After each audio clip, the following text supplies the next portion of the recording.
हमारे YouTube channel एकता समाचार को सब्सक्राइब कीजिए, शेयर कीजिए, बेल के बटन को दबाएं और हमारी नई नई खबरें देखें। धन्यवाद। आज हम खड़े हैं डूंगरपुर जिले में। डूंगरपुर जिले की 4 विधानसभा है। उस 4 विधानसभा में आसपुर विधानसभा से हमारे बीच 6 बार के परिवार में इनके सरपंच रहे से और जिला परिषद सदस्य भी रहे और कई पदों पर विराजमान है। और अभी भी वर्तमान में इनके पास कांग्रेस पार्टी का जनजाति का बहुत ही बड़ा पद है। हम आपको रूबरू करवाएंगे एकता समाचार के माध्यम से। आज का पल इनके साथ गुजारेंगे एकता समाचार के माध्यम से। आइए हम आपको ले चलते हैं डूंगरपुर जिले के आसपुर विधानसभा, जहां हमारे बीच सोनवाल जी परमार है। सोनवाल जी परमार अपने जीवन के बारे में बताएंगे, राजनीति के बारे में बताएंगे। आइए हम आपको ले चलते हैं। सर जी बताइए, पहले तो एकता समाचार में आपका स्वागत है। सबसे पहले तो आपको धन्यवाद देता हूं कि एकता समाचार के माध्यम से आप हमारे बीच में आए और हमारे से बातचीत करने का जो मौका दे रहे हो, इसके लिए मैं आपको धन्यवाद देता हूं। ख़ास करके तो जो मेरा राजनीतिक सफ़र शुरू हुआ, इसके पहले मैं अपना परिचय देता हूं। मेरा नाम सुरमाल परमार है, पिताजी का नगजी परमार। मेरा मुकाम पोस्ट दोगड़ा है, तहसील दोगड़ा है और विधानसभा मेरी आसपुर है। मेरा राजनीतिक करियर 1989 में एक वार्ड पंच के तौर पर दोगड़ा ग्रामबंदी गांव से शुरुआत हुई थी मेरी, और फिर मैं चलता बड़ा आगे बढ़ता गया और 1995 में पहली बार मैं ग्राम पंचायत दामड़ी का सरपंच बना और उसमें युवा सरपंच बना था मैं। और उस सरपंच बनने के बाद में मेरा राजनीतिक शुरुआत हुई और रेगुलर 1995 से लेकर के आज तक रेगुलर 6 बार मैं और मेरी पत्नी बारी बारी से ग्राम पंचायत दामड़ी के सरपंच पद पर आसीन हैं। साथ ही मैं पंचायत समिति का सदस्य भी रहा, जिला परिषद का सदस्य भी रहा और कई पदों पर काम करने का मौका मिला। जैसे यहाँ जलगण कमेटी हमारी थी, उसका अध्यक्ष भी मैं रहा। और इस प्रकार से मैंने जो है जनता के बीच में रह करके लंबे समय से सेवा करने का एक मौका जनता ने मुझे दिया है। तो आज हम पति पत्नी दोनों बारी बारी से हमारे ग्राम पंचायत दामड़ी में जनता की सेवा कर रहे हैं। और मैं आपको बताना चाहता हूँ एकता समाचार के माध्यम से कि मैं पहली बार सरपंच बना था उस क्षेत्र में, तो ऐसा लग रहा था कि यहाँ पर शिक्षा की कमी बहुत ज़्यादा थी। हमारे क्षेत्र में शिक्षा का नाम मात्र बड़े बड़े कस्बों में स्कूल हुआ करता था। और 95 में जब पहली बार बना तो मात्र मेरी पंचायत में 4 विद्यालय थे और इसके अलावा कोई विद्यालय नहीं था। कई बच्चे स्कूल जाने से वंचित रह जाते थे। मेरा भी पहला लक्ष्य था कि मैं शिक्षा की दृष्टि से मेरे क्षेत्र में अलग जगाऊं और हर गांव में स्कूल खोलूं। इसका प्रयास किया। रेगुलर प्रयास करने से 3-4 स्कूलों तो मैंने जो है उस समय गवर्नमेंट के माध्यम से खुलवाई और इसके बाद में राजीव गांधी पाठशाला खुली। तो हर मोहल्ले में आज मेरी ग्राम पंचायत दामड़ी में 13 से 14 विद्यालय आज की तारीख में संचालित हैं। शिक्षा की दृष्टि से ये मैंने काम किया। ये मेरी पहली कड़ी थी जो मैंने इस प्रकार की शुरुआत की। और संगठन की दृष्टि से मैं जो है कई पदों पर रहा और आज भी मैं जो है यहाँ पर हमारे LDMC जो है, पहले मैं जिला अध्यक्ष रहा कांग्रेस पार्टी का जनजाति प्रकोष्ठ का। इसके बाद में आदिवासी विकास परिषद, राष्ट्रीय आदिवासी विकास परिषद का जिला अध्यक्ष रहा। और अभी भी मैं जो LDMC हमारे लीडर डेवलपमेंट मिशन जो चालू किया है उसका जिला अध्यक्ष अभी मुझे AIC नई दिल्ली द्वारा घोषित किया गया है। तो इन विभिन्न संगठन पदों पर काम करता हुआ मेरा कारभार जो आगे बढ़ रहा है। सर, हमें जानकारी मिली है मीडिया सर्वे चल रही है, उस मीडिया सर्वे में आपका आसपुर से नाम चल रहा है, आप दावेदारी जता रहे हो। किस पार्टी से दावेदारी जता रहे हो सर? ये अभी चुनावी वर्ष है और मैं लंबे समय से कांग्रेस पार्टी का कार्यकर्ता रहा हूं, कांग्रेस पार्टी के विभिन्न पदों पर भी रहा हूं और मैं कांग्रेस पार्टी से अभी उम्मीदवारी कर रहा हूं। विधानसभा आसपुर मेरा ST रिजर्व है। तो मैं चाहता हूं कि मेरे अन्य भाई भी उम्मीदवार है इस लाइन में, 5-6 भाई हैं, कुछ बहनें भी हैं, मगर मैं भी अपना प्रयास कर रहा हूं। अगर संगठन मुझे टिकट देता है तो मैं संगठन के जो लोग हैं इनको आश्वस्त करना चाहता हूं। अगर आपने मुझे आशीर्वाद दिया तो आपके आशीर्वाद पर खरा उतरूंगा और आसपुर विधानसभा सीट जो है कहीं न कहीं पूरी जीतने की कोशिश करूंगा। क्योंकि आज हमारे यहाँ पर हमें आसपुर सीट निकालने की बड़ी दिक्कत वाला मामला है, क्योंकि पिछले 2 चुनाव में हम लोग कहीं न कहीं पिछड़ गए हैं। पहले यहाँ पर हमारा रेगुलर राजपुर सीट कांग्रेस की रही है, मगर कुछ समय से बीच में हमारे यहाँ पर स्थानीय कोई क्षेत्रवाद पार्टी आने की वजह से कहीं हमारी कमजोरी रही है। तो मैं चाहता हूँ कि मैं आसपुर से उम्मीदवारी करूँ और पार्टी मुझे टिकट दे, ये मेरे मन की भावना है। सर, यहाँ कांग्रेस पार्टी ने विकास के कार्य क्या क्या किए? यहाँ पर मैं ये चाहता हूँ कि क्योंकि आज हमारा राजस्थान में राज कांग्रेस का है, हमारे जननायक अशोक जी गहलोत साहब हमारे मुख्यमंत्री हैं और आपके नेतृत्व में राजस्थान में बहु विकास हुआ है, क्योंकि गहलोत साहब के विकास के नाम पर राजस्थान में सरकार वापस रिपीट होने जा रही है। क्योंकि गहलोत साहब ने जो है इतना बड़ा काम किया जो आज हिंदुस्तान में किसी भी पार्टी ने या किसी भी राजनीतिक दल ने ये काम नहीं किया। ऐसा अशोक जी गहलोत ने, चाहे वो कर्मचारी वर्ग हो, चाहे किसान वर्ग हो, चाहे मजदूर वर्ग हो, सर्व समाज को साथ में लेते हुए इन्होंने इतनी सारी योजनाएं, मैं योजना गिनाने लगूंगा तो मेरा आधा समय इस योजना गिनाने में लग जाएगा, मगर एक मोटा मोटा मैं उदाहरण बताना चाहता हूं कि हमारे यहाँ पर गरीब वर्ग जो लोग रहते थे, कहीं न कहीं शिक्षा की दृष्टि से, चिकित्सा की दृष्टि से कमज़ोर थे, इनको चिकित्सा का जोड़ने का जो उद्देश्य उन्होंने लिया, चिकित्सा में सबसे पहले चिरंजीवी योजना ली। चिरंजीवी योजना में इन्होंने 25 लाख तक का आज फ्री हमारा इलाज किया है। इसके बाद में चिरंजीवी योजना में ही बीमा योजना जो लागू किया है, दुर्घटना बीमा, जो दुर्घटना बीमा योजना है 10 लाख का, जिसमें कोई भी ऐसा अनहोनी नहीं हो, मगर कोई अनहोनी होती है तो उसको 10 लाख रुपया मिलता है। ये बहुत बड़ी बड़ी ऐसी योजना है। ये तो एक योजना मैं बता रहा हूँ। आजकल आप देख रहे हैं चुनावी वर्ष भी है, मगर लोग कहते हैं अशोक जी गहलोत साहब ने जो घोषणाएं की है वो नाम मात्र घोषणा है। मैं कहता घोषणा नहीं, नीचे धरातल पर लागू हो गई।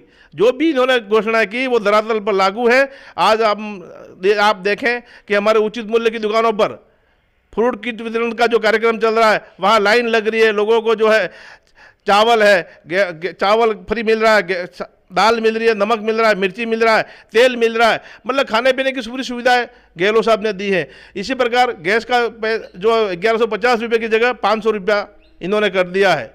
आज हमारे यहाँ पर फ़ोन वितरण चालू हो गए हैं, जो एक स्मार्टफोन जो हमारे मुख्यमंत्री ने घोषणा की थी, और इस घोषणा के माध्यम से जो है पूरे राजस्थान में जगह जगह लाइन लगी हुई है और महिलाएं खुश है, गाना गाती हुई मोबाइल लेके जा रही है। इतनी बड़ी योजना अशोक जी गहलोत साहब लाए हैं।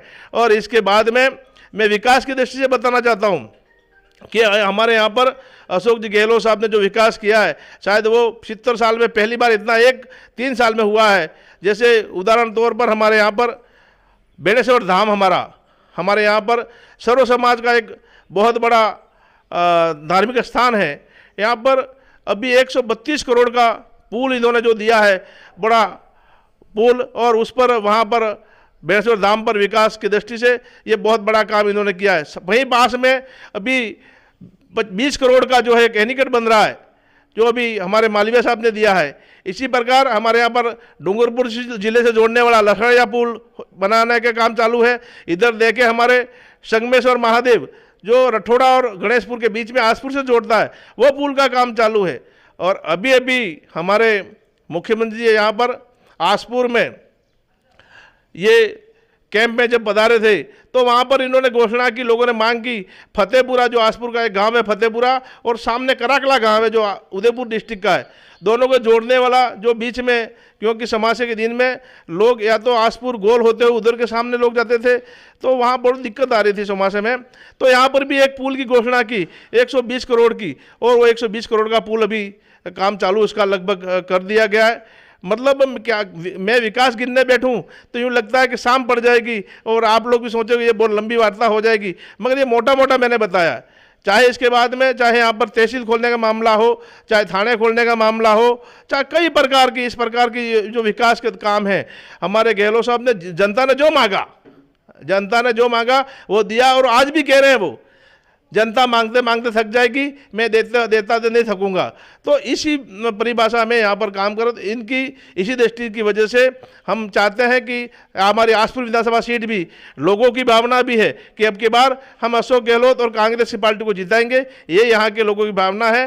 तो मैं चाहता हूँ कि अशोक जी गहलोत के विकास के नाम पर, और कांग्रेस पार्टी ने जो पूरे हिंदुस्तान में सर्व समाज को साथ में लेकर के चलने का काम किया है, और ख़ास करके मैं बताना चाहता हूँ, हमारे यहाँ पर विधायक नहीं था, हमारे यहाँ पर एमपी नहीं था, मगर हमारे सब कामों की पूरी जी जो भी काम मांगा यहाँ पर हमारे दिनेश जी खोड़निया जो हमारे यहाँ के वरिष्ठ नेता हैं, इन्होंने जनता आज भी इनके यहाँ दरबार लगता है और दरबार लगता है, सुबह लोग जाते हैं, काम की मांग करते हैं और दिनेश जी के कहने के बाद में चाहे वो पुल का काम हो, एनीकट का हो, चाहे कोई और हॉस्पिटल का हो, वो काम महीने 2 महीने 15 दिन में हो जाता है और जनता भी जान रही है कि दिनेश खोड़निया ही सब काम करेंगे। तो आज दिनेश जी की मेहरबानी से हमारे यहाँ पर आसपुर विधानसभा में जितने भी विकास हुए इनमें दिनेश जी खोड़निया, मालविया जी और इन हमारे बड़े नेताओं का हाथ रहा है।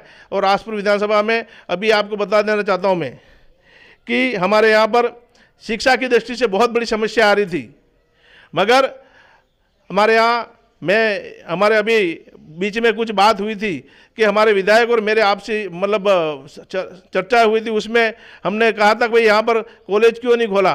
तो ये विधायक हमारे 9 साल से हो गए, मगर यहाँ पर आसपुर, दोगड़ा और साबला में कोई कॉलेज नहीं था और खोला भी नहीं पाए हमारे विधायक जी। मगर हमारे जननायक अशोक जी गहलोत साहब और दिनेश जी खोड़निया की मेहरबानी से अभी साबला में हमारा विश्वविद्यालय खुल गया। इसके लिए मैं धन्यवाद देता हूँ आप सबको और दिनेश जी खोड़निया को खास करके, क्योंकि आपके नेतृत्व में ही आसपुर विधानसभा आगे बढ़ा है और आगे बढ़ता रहेगा। सर बताइए, विकास के कार्य आपके क्षेत्र में क्या क्या हैं? देखो, विकास के कार्यों के बारे में तो मैं लिस्ट खोलूँगा तो ये लंबी हो जाएगी, बहुत बड़ी, मगर मैं मोटा मोटा आपको बताना चाहता हूँ कि हमारे यहाँ के जननायक मैं बताता हूँ दिनेश जी खोड़निया के नेतृत्व में और यहाँ के हमारे मालविया साहब ने, दोनों ने हमारी पैरवी समय समय पे की।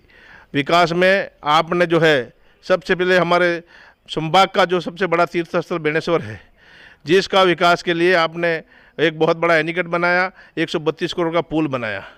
अभी मानगढ़ धाम पर हमारे विश्व आदिवासी दिवस था, जहाँ पर हमारे देश के युवा नेता, युवा दिलों की धड़कन राहुल जी गांधी भी हमारे बीच में आए थे और उस सभा में हमारे जननायक गहलोत साहब ने जो है 100 करोड़ रुपया, मतलब मानगढ़ धाम के विकास के लिए 100 करोड़ की घोषणा की। ये बहुत बड़ी घोषणा, 100 करोड़ रुपया की घोषणा मानगढ़ धाम के विकास के लिए की है। इसलिए विकास में कोई कमी नहीं है। यहाँ पर अगर विकास की तरफ से देखा जाए तो शायद आज तक जो विकास नहीं, इतने विकास हमारे जननायक दिनेश जी खोड़निया के नेतृत्व में अशोक जी गहलोत साहब ने जो भी मांगा यहाँ की जनता ने वो दिया है। सर अभी आप टिकट मांग रहे हो और विधानसभा आसपुर से, और विधानसभा में आपको टिकट मिलेगा तो आप जीतोगे, तो उसके लिए इस क्षेत्र के लिए क्या करोगे? सबसे ये बहुत बड़ा मुद्दा है। टिकट के दावेदार तो मैं हूँ, मेरे अन्य भाई भी हैं और मैं भी चाहता हूँ मुझे टिकट मिले, मेरे अन्य भाई भी चाहते हैं टिकट मुझे मिले, मगर संगठन जिसको भी दे, जो संगठन के निर्णय में आए उसको टिकट दे और संगठन का निर्णय जो है सर्वोपरि होगा।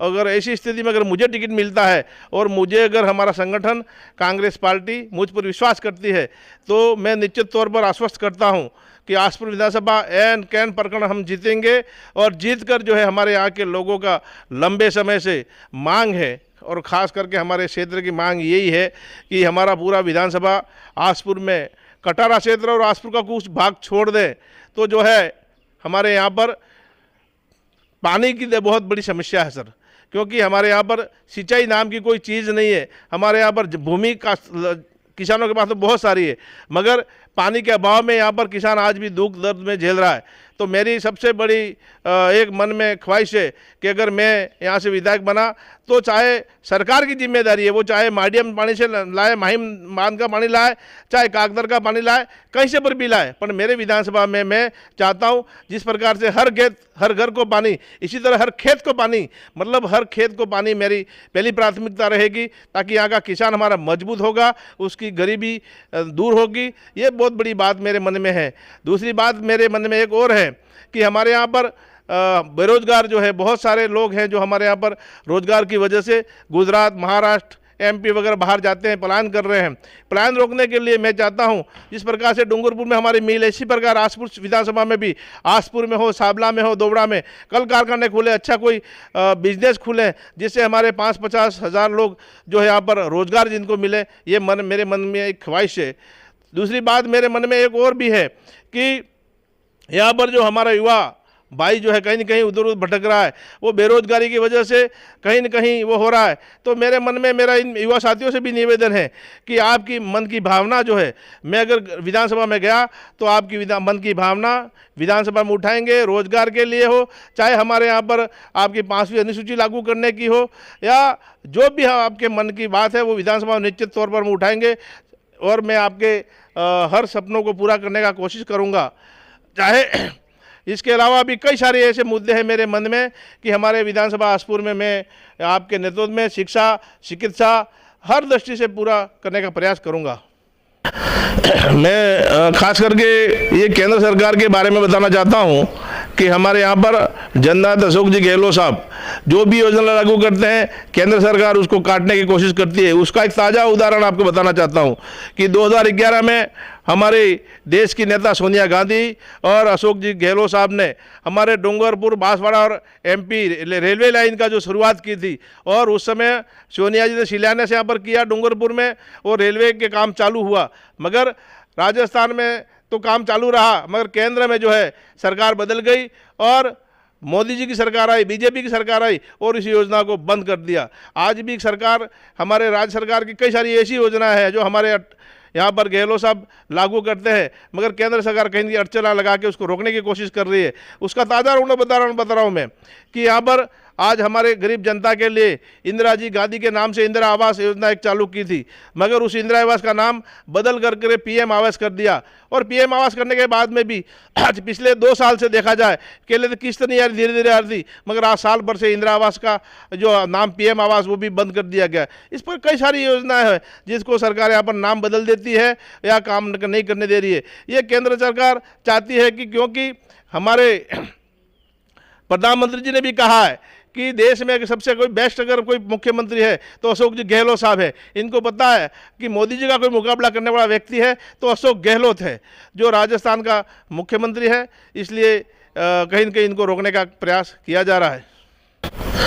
ये अभी हमारे मानगढ़ धाम पर रैली थी और उस सभा में यहाँ पर हमारी विधानसभा से यूँ मानो कि हर पंचायत से, हमारे यहाँ पर 96 पंचायतें हैं और हर पंचायत से 2-3 गाड़ियाँ, 4 गाड़ियाँ, 3 गाड़ियाँ, 4 गाड़ियाँ, मतलब आसपुर विधानसभा से हमारे 10,000 से ज़्यादा लोग मानगढ़ धाम पर पहुँचे और राहुल जी गांधी की सभा का आनंद इन लोगों ने लिया और बड़ी खुशी आई लोगों को कि भाई ये बहुत अच्छा रहा। और साथ ही हमारे यहाँ पर आप देख रहे हैं कि अन्य कई प्रकार की हमारी रैलियां हुई, जैसे हमारे राहुल जी गांधी पहले बेणेश्वर धाम पर भी आए थे, यहाँ के लोगों ने बढ़ चढ़ कर भाग लिया और मेरे नेतृत्व में यहाँ पर कई सारी गाड़ियाँ गई। हमारे अशोक जी गहलोत साहब सागवाड़ा आए, अशोक जी गहलोत साहब आसपुर आए, अशोक जी गहलोत साहब सिमलवाड़ा आए, मतलब हर मीटिंग में कहीं न कहीं हमारी भागीदारी रही है। हमारे नेतृत्व में यहाँ पर कार्यकर्ताओं ने वहाँ जाकर बहुत ज़्यादा बढ़ चढ़ कर भाग लिया और सभा को सफल बनाया है।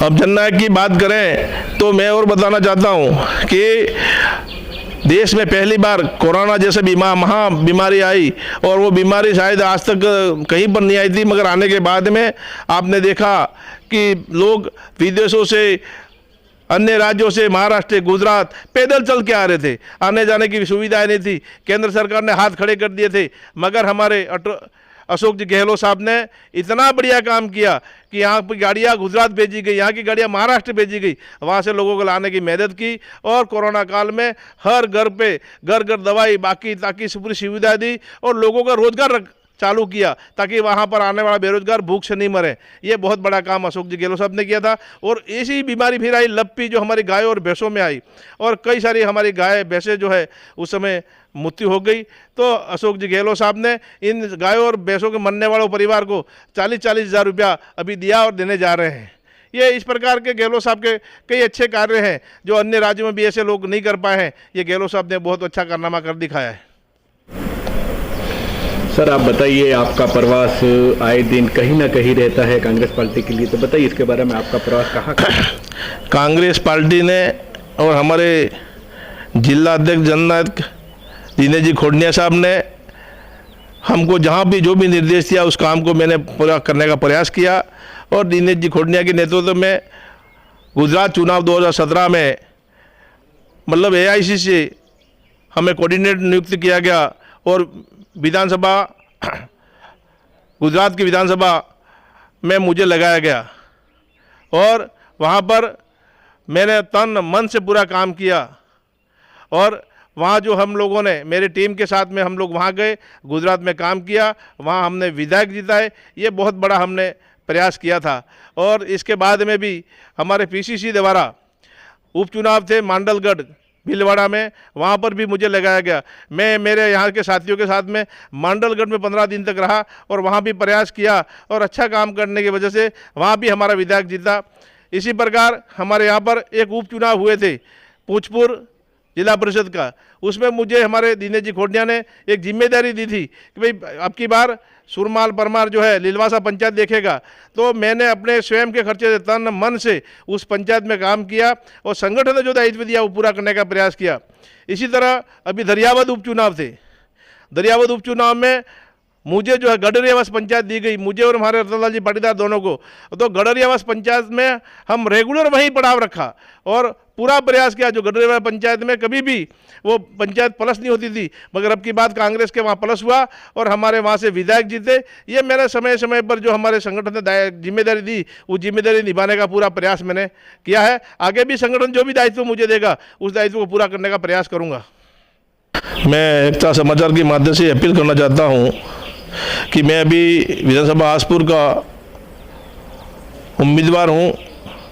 मुझे अगर संगठन उम्मीदवारी का रिजल्ट देना चाहती है, अगर मुझे उम्मीदवार बनाना चाहती है, अगर मुझे उम्मीदवार बनाते हैं तो निश्चित तौर पर मैं हमारे यहाँ के वरिष्ठ नेता दिनेश जी खोटनिया के नेतृत्व में मैं यहाँ के हमारे विधानसभा आसपुर के जितने भी कार्यकर्ता है, चाहे जिसमें हमारे जिला अध्यक्ष वल्लभ जी पाटीदार हो, चाहे हमारे करण सिंह जी होंगे, इसके अलावा हमारे वीरेंद्र सिंह जी होंगे या रतनलाल जी पाटीदार ब्लॉक के हमारे अध्यक्ष हैं दोनों, वो मैं सबको निवेदन करना चाहता हूँ कि हमारे जितने भी साथी हैं मेरे साथ में रहने वाले, सबसे निवेदन करना चाहता हूँ कि अगर आपने मुझ पर विश्वास किया तो निश्चित तौर पर आपके कहने के अनुसार आप जो भी कहेंगे वो काम करूँगा और आपके नेतृत्व में विधानसभा आसपुर चहुमुखी विकास की ओर ले जाने का प्रयास करूँगा।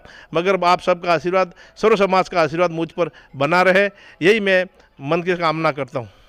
मैं एकता समाचार के माध्यम से आपको धन्यवाद देना चाहता हूं कि एकता समाचार की टीम मेरे घर तक आई और सम्मान्य हमारे राजू भाई बर्तनवाड़ा के नेतृत्व में आपने मेरे घर पर पहुंचकर हम लोगों से जो वार्तालाप किया, यहाँ विधानसभा के बारे में जानकारी ली, इसके लिए एकता समाज के समस्त टीम को और हमारे राजू भाई को धन्यवाद देता हूँ। आगे भी इसी प्रकार आपका आशीर्वाद और सम्मान बना रहे। जय हिंद, जय भारत।